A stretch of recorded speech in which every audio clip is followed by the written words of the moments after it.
Hello' friends, welcome to learning web.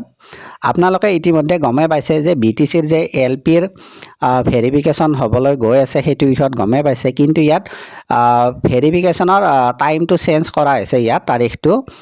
সেই বিষয়ত যোৱাকালি এখন নটিচ আহিছিল, সেইখন মই আপোনালোকৰ বাবে আনিছোঁ এই ইনফৰমেশ্যনটো। ইয়াতে কি লিখা আছে চাই ল'ব। ইয়াতে যিটো মানে মই গোটেইখিনি পঢ়াই নিদিওঁ, যিখিনি আছে মানে কি 17 তাৰিখৰ পৰা হোৱাৰ কথা আছিল, মানে অহাকালিৰ পৰা সেই সময়টো চেঞ্জ কৰিছে। এতিয়া ৰিচিডিউল কৰা হৈছে ভেৰিফিকেশ্যনৰ তাৰিখটো। ইয়াত দিয়া আছে for candidate under BTC area.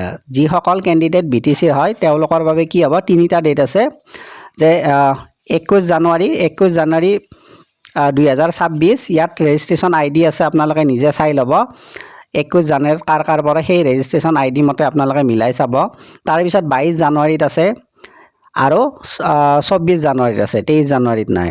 তো এই ডেটকেইটাত কি হ'ব, আণ্ডাৰ BTC এৰিয়া যিসকল BTCৰ বাসিন্দা হয় তেওঁলোকৰ বাবে, আৰু এইটো অকল LPৰ বাবেহে হয়। ৰেজিষ্ট্ৰেশ্যন IDটো আপোনালোকে তাৰিখৰ লগত মিলাই চাব। আৰু আউটছাইড BTCৰ কেতিয়া হ'ব, 25 তাৰিখে হ'ব।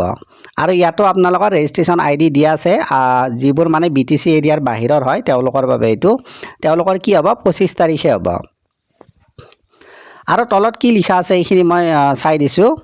Therefore, the candidates are hereby directed to appear before the selection committee with all the original certificates, marksheet of academic and professional qualification from HSLC onwards, along with affidavit of small family as mentioned in the advertisement, SI Nong 6, etc., along with photocopies as per the rescheduled date, stipulated time and venue positively mentioned above.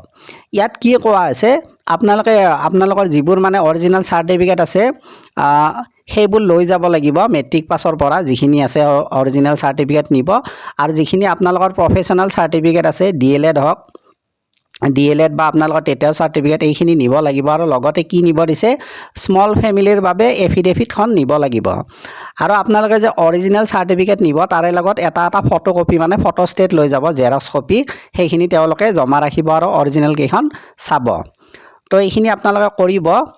আৰু ইয়াতে notice বৰ্ডত দিয়া আছে, এইখিনি আপোনালোকে পঢ়ি চাব। মই পইণ্ট নাম্বাৰ 4টো পঢ়াই দি আছোঁ। ইয়াত কি আছে, The date of scrutiny or verification for upper primary school and both LP and UP section will be notified later on. ইয়াত কি কৈছে, UPৰ বাবে যিবোৰ মানে আপাৰ প্ৰাইমেৰীৰ কেণ্ডিডেট আছে বা যিসকলে দুইটাতে পাইছে, তেওঁলোকৰ ভেৰিফিকেশ্যনটো কেতিয়া হ'ব সেইটো ৱেবছাইটত পিছত জনাই দিব।